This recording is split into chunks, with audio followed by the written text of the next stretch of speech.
blessed love, give thanks once again. So we are actually here to glorify the life giver and the keeper of life. It is time. The Santa Claus massacre is here with us. Everyone is coming in. This is the moment I'm sure that many would have been waiting for. Yeah, to see exactly how it all turns out. So it's time. We're here now and we're going to be viewing. This is the world premiere, albeit not the full premiere. For you to get the full premiere, you're going to have to get the documentary. We are looking at the documentary tonight. Of course, we're going to have some intermissions where we comment on it. And we are still in between if you're going to get the full documentary tonight, but it's all right. You can get a copy for yourself. In fact, you need your own personal copy. You can't be coming to YouTube to watch this. You need your own personal copy so you can share it with your family and your friends and your little ones. I'm talking about the Santa Claus massacre, just hot out of the oven, hot off the press. Honorable Prince Almasi, I'm talking about our chief coordinator here with me. I'm talking about the chief videographer, graphic video, what's the right term? Videographer. Well, video. I'm not getting the term. Videographer. Give the man a clap. Hey, yeah. So, all right. So that's what's going on in the house. Yes, Honorable Prince, a mighty expression that we just did. I'm talking about the Santa Claus massacre. Everyone will be viewing it at this moment, and they're in for a surprise. I mean, you did most of the work on this documentary, my lord. Anything you want to tell us about it? I'm talking about the Santa Claus massacre. I mean, you yourself even said we should have some sort of advisory before people start to watch it. I don't think it's that gruesome, but Santa Claus did get a blow. What do you have to say? Well, there will be some things that people may see as vulgar content, but this is what the man deserves. Wow. For being this ruthless. As the subtitle says, there will be no mercy for the merciless. All right. You hear that, family? So he deserves it. And that's a very important point, you know. People might be saying, hey, what you doing, old jolly old Saint Nick? But people don't understand the psychological damage that jolly old Saint Nick would have done to our children and to us, and well, maybe not to you, I don't know, because you seem to have done some psychological damage to jolly old Saint Nick. Hey, listen, family, how many of you have a Christmas tree in your house? I just felt to ask, you know, this is the time, and I know many ones are celebrating the season, even though we are conscious we're still celebrating the season, you know, and happy holidays and all of that stuff. Well, listen, I hope you can brace yourself tonight. And hey, keep in mind, those of you who are shopping, because I know many ones are shopping, those of you who will be getting the homeschool program, the international homeschool program, you will be definitely getting a free copy of what you're going to watch right now. I mean, in its entirety, the full package, no interruptions, no commentary. I'm talking about the Santa Claus massacre. You'll get it as a part of the package. You're ordering the international homeschool program for your young ones. You're ordering the ancient astronomy course for yourself, and even for the young ones, you definitely will be getting a copy, a free copy of the Santa Claus massacre. So we're going to watch the Santa Claus massacre. Family, I just want you to brace yourself. I hope you have all your snacks. Some people may be eating cookies and milk. Well, by the time we're done tonight, you may not want no more cookies and milk, but just brace yourself. Get the little ones. Tell them to come around the TV or the computer or whatever you're watching, and let us have a good time as we go through the Santa Claus. All right.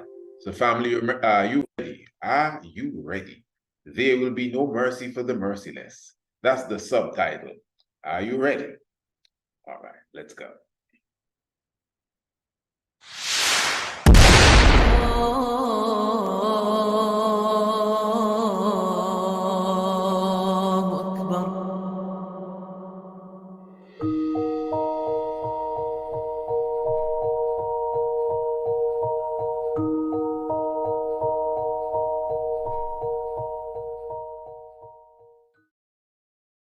Ho, ho, ho. Merry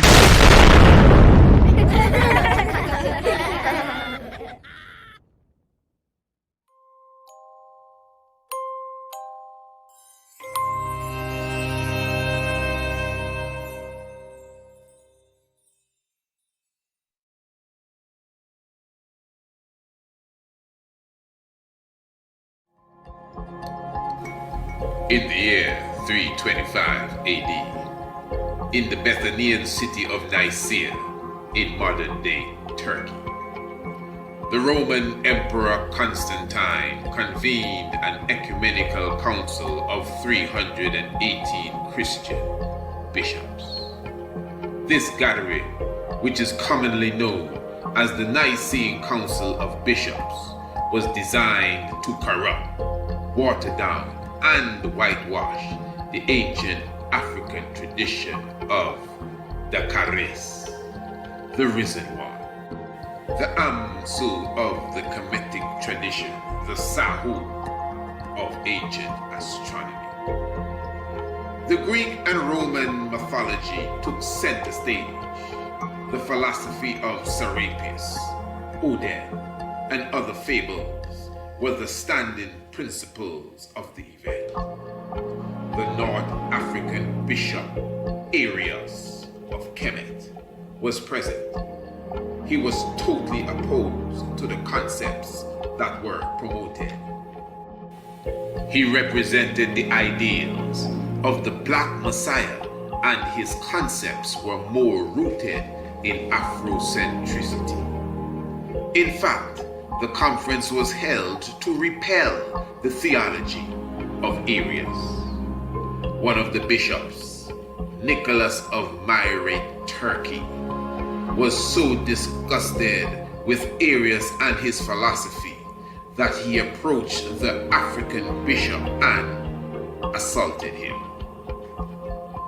This Nicholas of Myra is considered a hero and was even made a saint. European fable and folklore was created around him as a gift giver and helper of widows.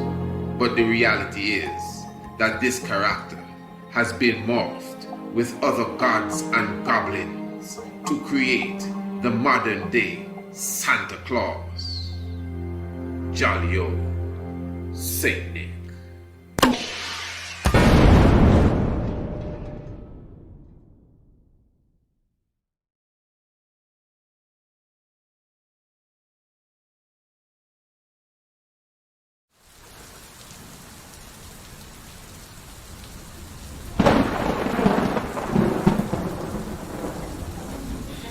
Odin of the Norse mythology, also known across northern Europe as Woden, Wodan, Godan, Gudan, Gut, Good, God. These are his names. Odin is not only the deity that rules the heavens, he is considered the god of all the gods. The father of Thor, Odin is usually seen with his crows and his wolves.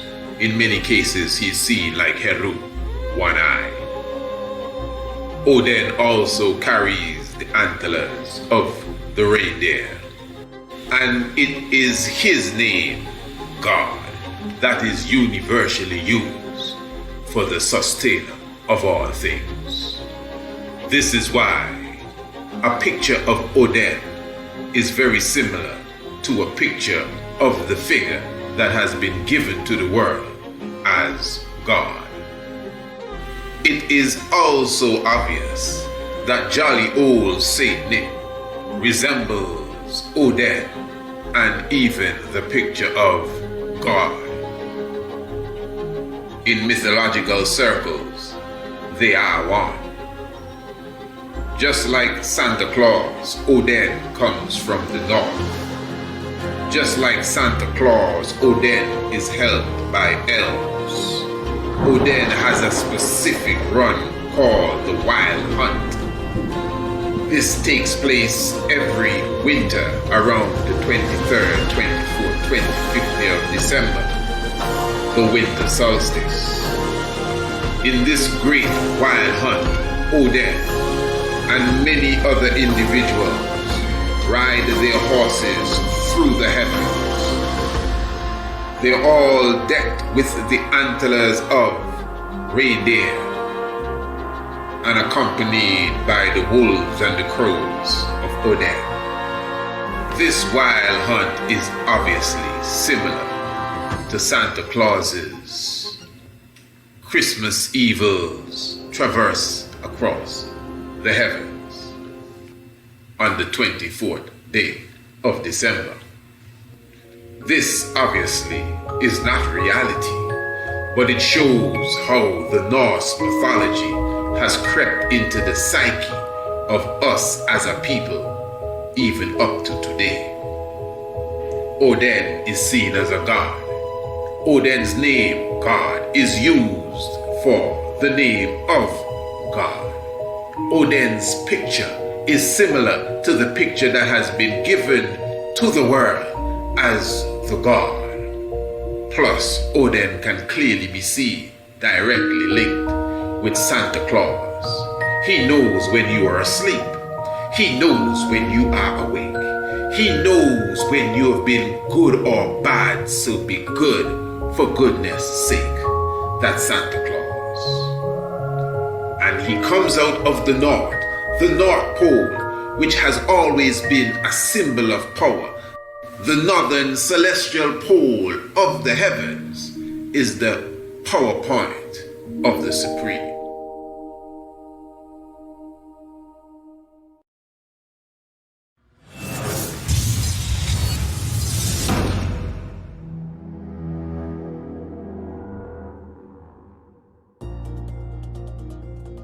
The Santa Claus character has come under different guises.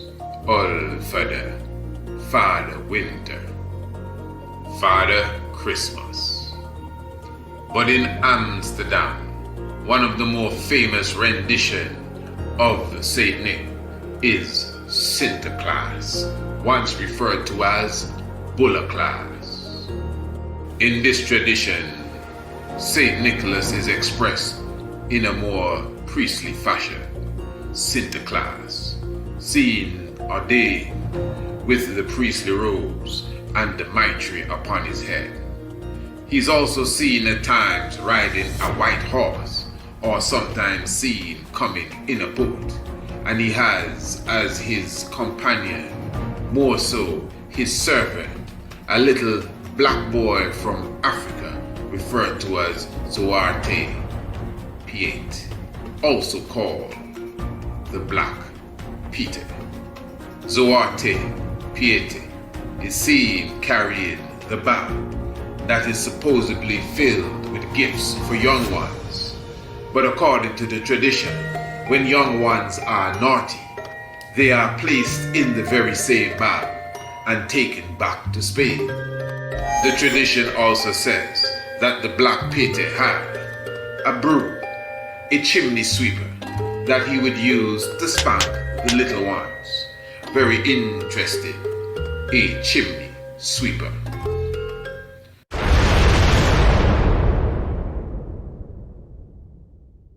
What is also interesting is that Zwarte Piet, the Black Peter, was a little lad that came from Africa. The story says that he was kidnapped by Santa Claus. He came with Santa Claus in a ship, in the same way that the enslavers brought the enslaved to the Western world in the ships. Zwarte Piet, the Black Peter, was of royal descent. He was a Moor, those who civilized Europe.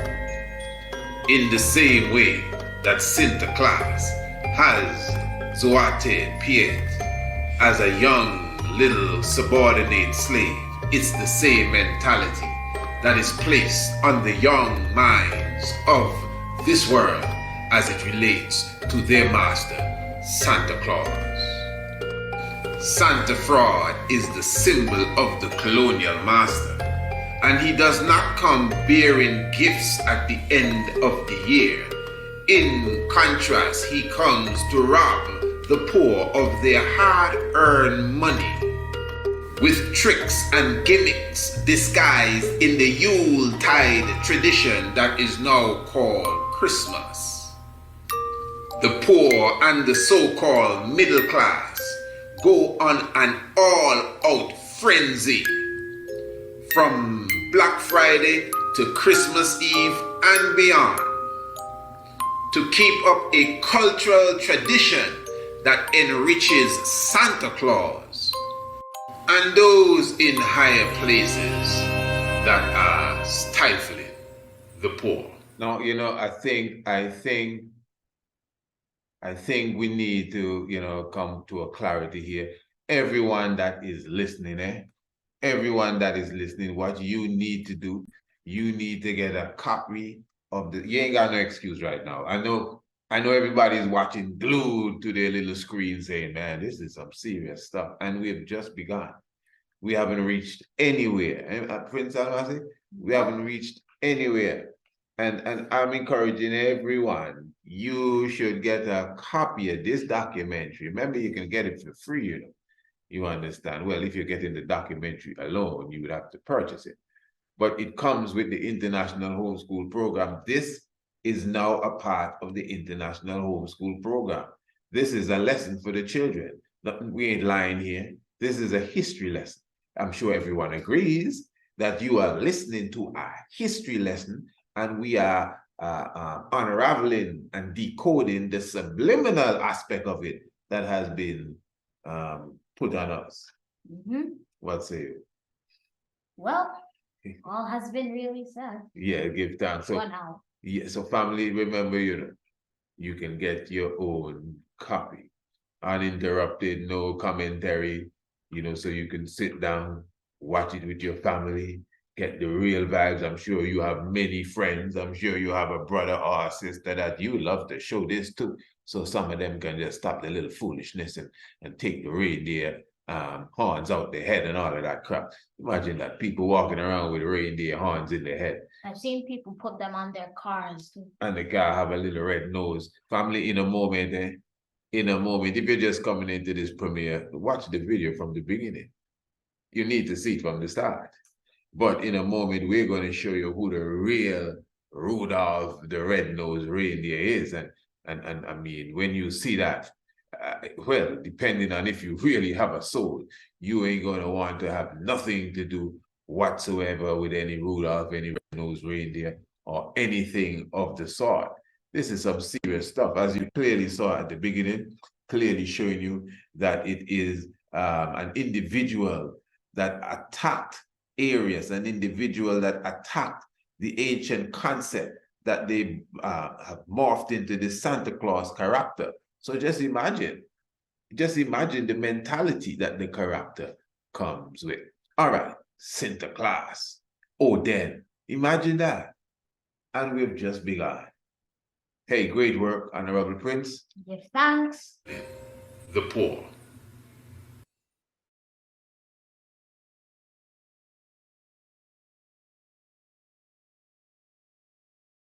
So there was once a man with 3 daughters, right?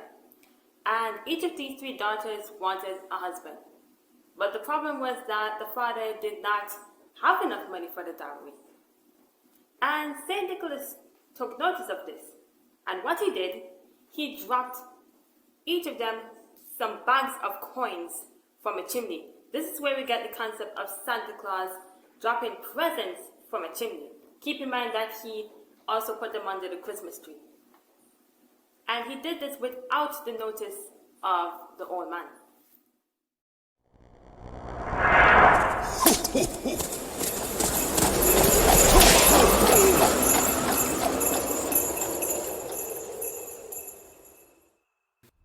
There are several versions of this medieval folktale.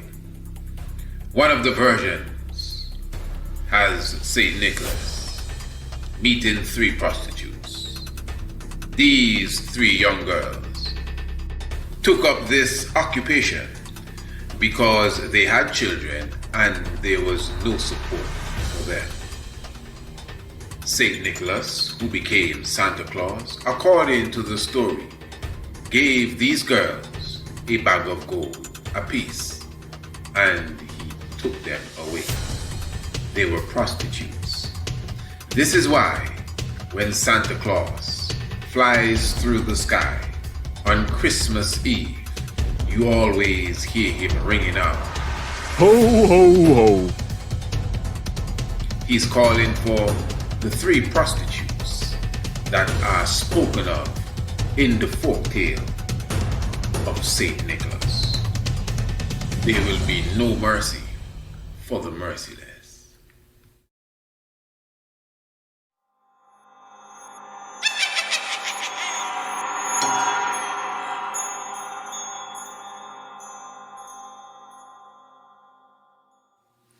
Another character that has been morphed into the modern day Santa Claus is the fabled god known as Cronus. This Greek god, the father of Zeus, was also connected to Saturn, Saturnalia. It is well accepted that Santa Claus was also directly connected to the festival of Saturnalia. Cronus, like many of the St. Nicholas characters, was a kidnapper of children. But he, Cronus, took it one step further, where he would take the children and eat them alive in fear of them growing to become adults and taking over his throne. Children have always been at the mercy of the Santa Claus character. Father Christmas, Father Winter, Santa Claus. Saint Nicholas is seen moving with Krampus, a devil-like character who comes with a pitchfork, ready to slaughter and kill any children who were naughty.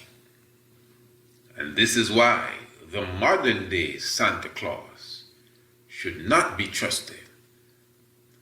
And I would advise you not to encourage your little ones to take anything from that strange one, that stranger.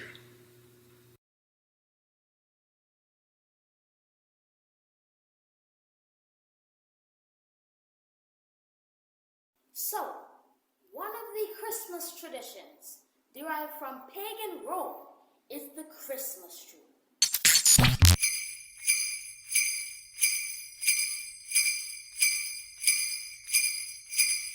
According to the book of Jeremiah in the Bible, chapter 10, Hear ye the word which the Lord speaketh unto you, O house of Israel.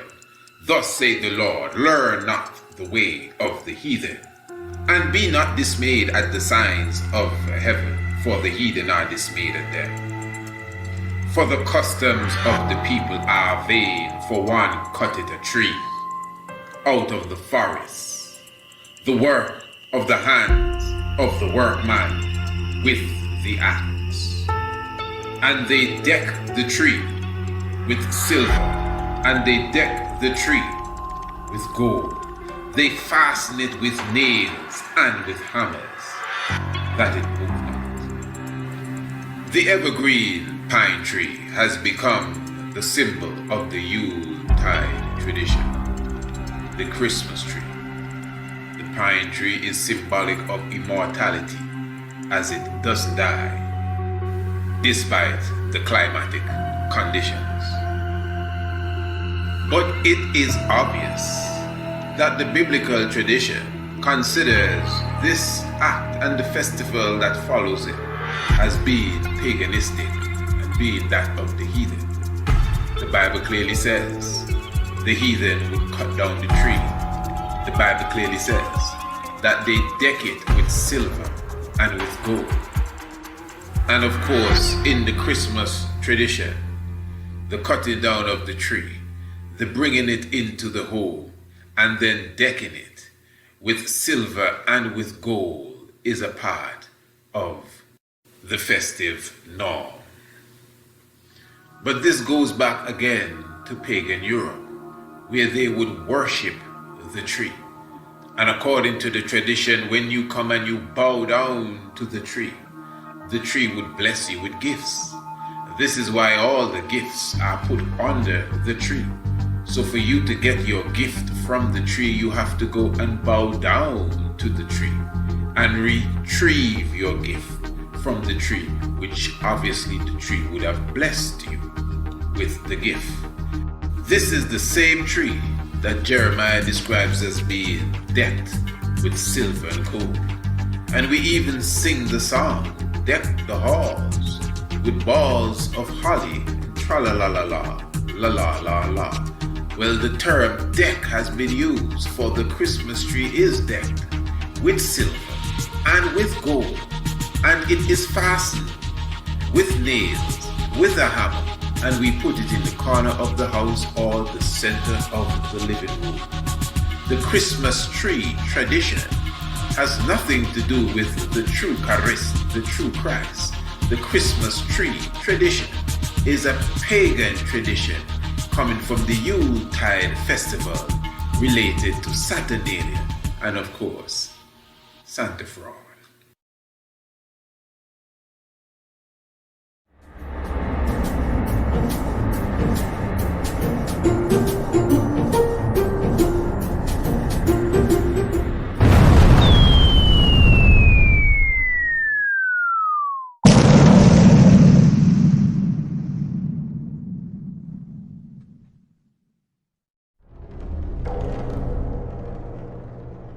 In the 1930s, the fascist Italian dictator Benito Mussolini attacked Ethiopia. His army was defeated and expelled on the 5th of May, 1941 by the great Emperor Haile Selassie I. But during the time of the Italian occupation, one Marshal Bagdaglio was replaced by the ruthless and evil General Rudolph Graziani. Rudolph Graziani received several names because of his tyrannical attitude. In 1936, he murdered over 30,000 Ethiopians, giving him the name the Slayer of Addis Ababa. He's also known as the Butcher of the Libyans, the Butcher of Fizan. He's also referred to as the Butcher of Ethiopia. 2 years after he was given the title the Slayer of Addis Ababa, a brand new Christmas character was invented, also carrying the name Rudolph. This Rudolph is considered the youngest, the smallest, the 9th reindeer to lead the sleigh of Santa Claus.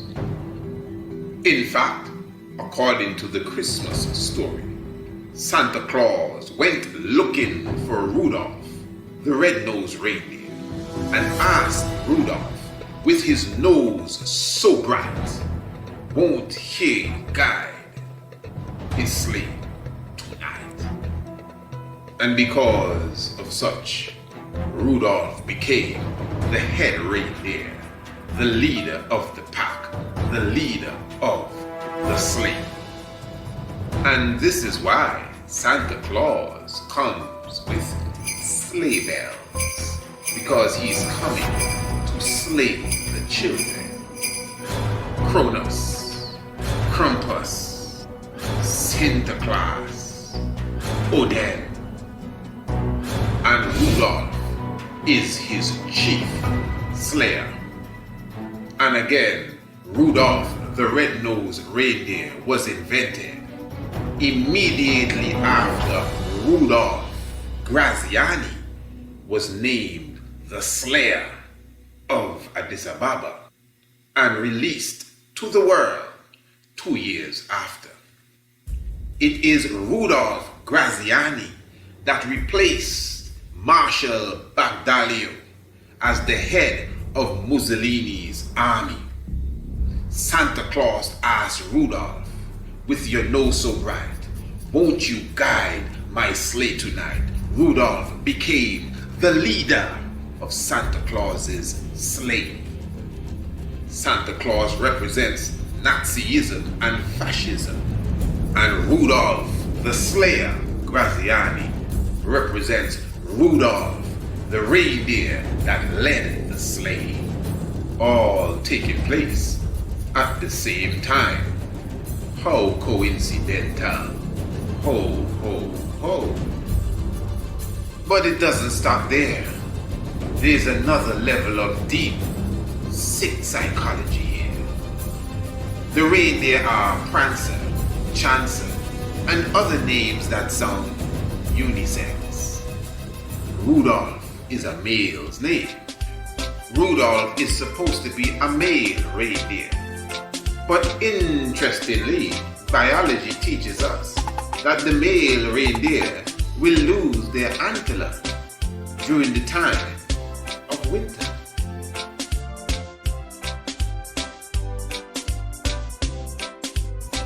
If that is so, that is interesting because Rudolph is always seen with his antler, and Rudolph is a male. Interesting. Hidden subliminal messages.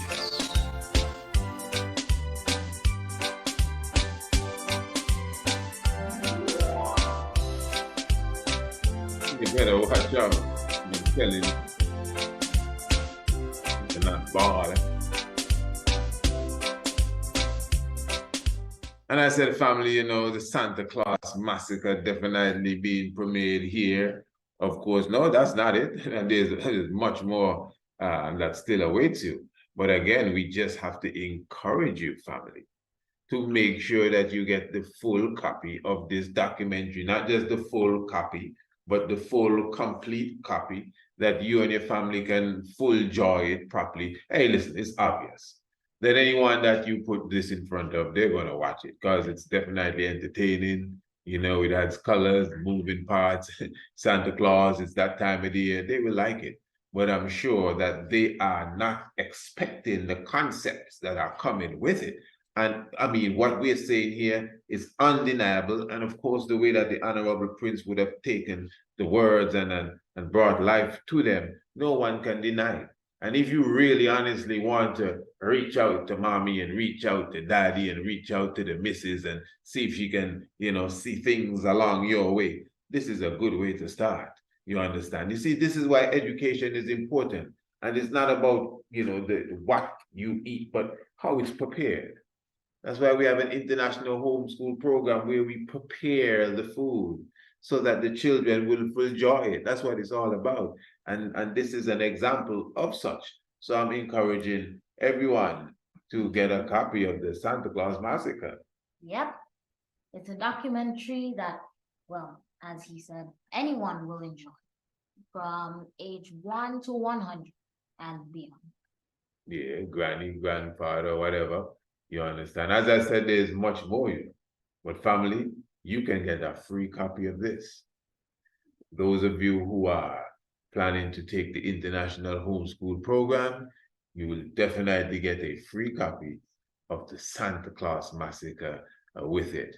Those of you who are going to enroll into the Ancient Astronomy course, you will definitely get a Santa Claus Massacre with it. Well, of course, you know, those of you who are just going to buy the Santa Claus Massacre, that's very good as well. Yes, the 50% offer that we had leading up to this moment would have already passed, but of course, you're still getting good value for your money. So as I said, there's much more to it, family. You know, if you definitely want to see the full rendition of the Santa Claus Massacre, I'm definitely encouraging you to contact us. Of course, our website, priestisaacinstitute.com. The link for the website is in the description below this video, priestisaacinstitute.com. Of course, you could email us as well, PreCisaacInstitute@gmail.com, and get your free copy of the full Santa Claus Massacre, where you can sit down, bring the family together, and bring some snacks and say, hey, let's watch a movie. And believe me, they might even get a chuckle or two, a laugh, but this is some serious, serious business. Any sealing words, my lord, that you want to leave with the young ones? Well, for the young ones, I wouldn't encourage any Santa Claus believing in. Don't leave no milk or cookies, because they're just gonna get stale. Okay. And yeah, that is a poisoned fellow. Yes, that's impressive there. Yeah, they're gonna get stale. I think the point he's making is that Santa Claus doesn't exist, man. It's a whole fable thing. And as we say, even in the documentary, I don't think we reached to that point. But in the documentary, there's a point where I said, hey, listen, man, if you're gonna buy gifts, don't tell the children that this killer brought any gifts for them. You're the one that worked hard to buy the gifts for them. Just tell them the truth. Yes, family, I'm looking forward to your correspondence. And of course, all those who are part of the Royal Business webinar, give thanks for your participation. And remember, we are just an email away, PreCisaacInstitute@gmail.com. Get your Santa Claus Massacre today.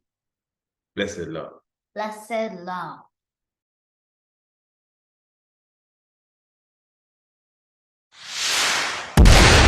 Oh.